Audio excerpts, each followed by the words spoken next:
Hello everyone, thank you so much for being here tonight. My name is Berkley Schneider and I am the youngest daughter of Tammy and Josh Schneider. My mom is an Ehmann, my grandpa is David Ehmann, and my great-grandpa was John Ehmann. I'm honored tonight to be telling you the story of my family's homesteading for my Arts of Ranching 4-H project.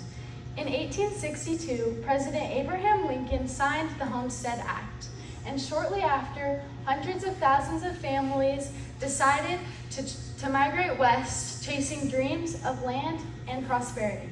All of us here in the room today are here because of that journey, and I can't imagine just how hard it was. Tonight, I'm going to be telling you the story about my great-great-grandparents, Ernest and Friederika Ehmann. I've done lots of research into their lives, and I've talked to almost all their living grandchildren. I've loved hearing the stories and memories, and I feel like I know them, even though they passed away before my mom was even born. Ernest Ehmann was born in Germany in 1864, and his sister Pauline decided to immigrate to the U.S. He would soon follow her. Pauline was living in Missouri at the time when Ernest joined her. He got a job at a grocery store and started learning English. We're not sure why he wanted to leave Missouri, but when an opportunity arose, he took a job as a cook for a sheep convoy. He must have really liked sheep because he'd go on to have him his entire life, but more on that later. Ernest arrived and stayed in Colorado, where he would settle on the Bijou here in Agate. He picked the Bijou because it had good land, water, and timber.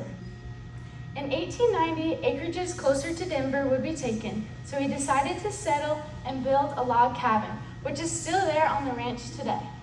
Him, with the help of some neighbors, would then build a large house. Our most famous and favorite monument, still standing on the ranch today, is the Indian tree. I love the story my grandpa tells about how when Ernest first arrived, he saw a big tree with mummified Native American bodies hanging in the branches. And that is why today we call it the Indian tree. I also love the story about how he met my great-great-grandma. Friederika Ehmann was also from Germany and had recently immigrated to Colorado. She was living with her sister Mary and brother Carl Schmidt at the time, just north of the town of Kiowa. One day, Ernest went to buy some horses from Carl, and that's when he first met Friederika. He must have really liked her because when he went back to get the horses, he also got her. They were married in May of 1895, and that was the same year Ernest proved up on his homestead. They would eventually have 13 children. Sadly, their oldest son passed away while boarding away from home for school at only the age of 8. So after that, Ernest, with the help of some friends, decided to build a school closer by. This would be called the Ehmann School. It was attended by the children and other families like the Rinkers, the Wiedemeyers, the Thompsons, and the Bachmans. All the Ehmann children were educated to at least 8th grade here. Ernest and Friederika worked very hard. They farmed with horses, raised beans for a cash crop, and had other feed crops like oats. At harvest time, all the neighbors would come by and help. They had a huge garden with so many things, including watermelons. They even had an apple orchard. The grandchildren remember and have memories of that large garden being surrounded with hollyhocks and having a large wooden windmill. There were large herds of sheep, hogs, rabbits, chickens, and cattle. Dairy cattle were kept and milked twice a day, and I heard many stories of how hardworking and just how great of a rancher Ernest really was. But then there was Friederika. She was an amazing cook. Even with a large family, there was always enough food for everyone, even unexpected guests. I can picture her kitchen with a large flour bin and a large cooking stove. I wish I would have been there to try her cakes, her strudels, and Christmas cookies. One of her grandchildren say she can still see the pile of pancakes that would be set out on the table. It sounds like my great-great-grandma took care of everyone. She had 11 living children to raise, but still made time for other things. The water out on the Bijou was hard, and still is today, so they had to haul water from many miles away in large cream cans. She had to scrub laundry, help butcher animals, and she even made her own laundry soap from animal fat. There was no running water, no electricity, no refrigerators, and no central heat. They rode horses and used a team for everything. Until the early 1920s, when Ernest was in Elizabeth, he saw an automobile for the very first time. He went up to the Chevy dealer there and said, "If they ever make a car that can get up the bluff out on the Bijou, I'll buy it." Soon after, that salesman arrived out on the ranch with a new car and took Ernest for a ride. The car made it up the bluff, so great-great-grandpa bought the car that day. I was told that he was not a very good driver, so he would still use his horses or his children would drive him everywhere. I think this was a very hard time to live, but from what I've learned, they were very happy. As German immigrants, they were proud to be in America. All the children learned English, even though Friederika could only read and write in German.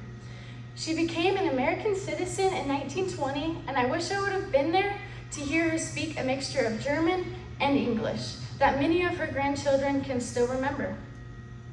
She loved everyone, was very kind and welcoming, and I'm also very proud of her because she ended up applying and receiving her very own 160-acre homestead, which was very rare for women at that time, and I think it's so cool.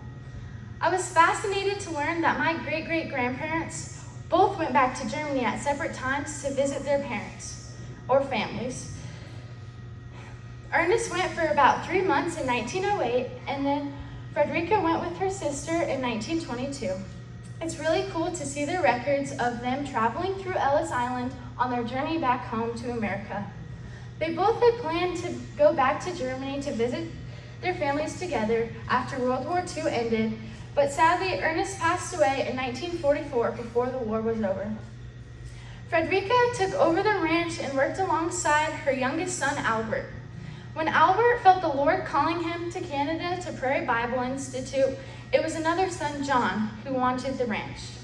Friederika moved to Denver to live with her sister, and after the property was traded, John and his wife, Alice, moved back to the homestead in 1946. John and Alice were my great-grandparents. My great-grandpa John got his first tractor, and 5 of their 9 children were born while they lived on the homestead ranch. One of those children was David Ehmann. John farmed oats, put up loose hay, and had many dairy cattle. He had other livestock, including beef cattle, sheep, and hogs. Income came from selling milk. This was a hard but happy life. My great aunts and my grandpa have the best stories about growing up on the homestead. In 2004, after my great-grandma Alice had passed away, my grandpa John, now living in the town of Kiowa, sold the ranch to my grandpa Dave. He still loved to go on visits and spent many days checking cows and fixing fence with my dad Josh, who works for my grandpa Dave.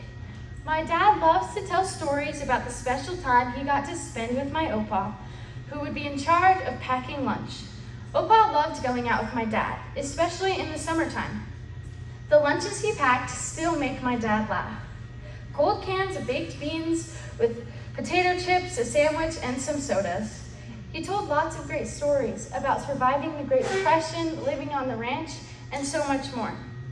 My Opa passed away in 2008 when I was only 1 year old. My mom tells us that he loved us all so very much, and him and my older brother Brody were best buddies. We know he was very happy that my grandpa bought the ranch, and I know he would still be happy that we have it today. My grandma and grandpa have kept it in our family. We use it today mainly to pasture cattle in the summer months, but many family events and picnics are still held under the Indian tree. I know ranch life has not been easy, but I could not be more proud of my family's perseverance. I have loved this project, and I've gotten to know so much knowledge I will never forget. I am so happy that Ernest and Friederika were so brave so that I could be the person I am today. Because of my family's hard work, I get to grow up so differently than other children. So thank you to everyone here tonight, and congratulations to all your families.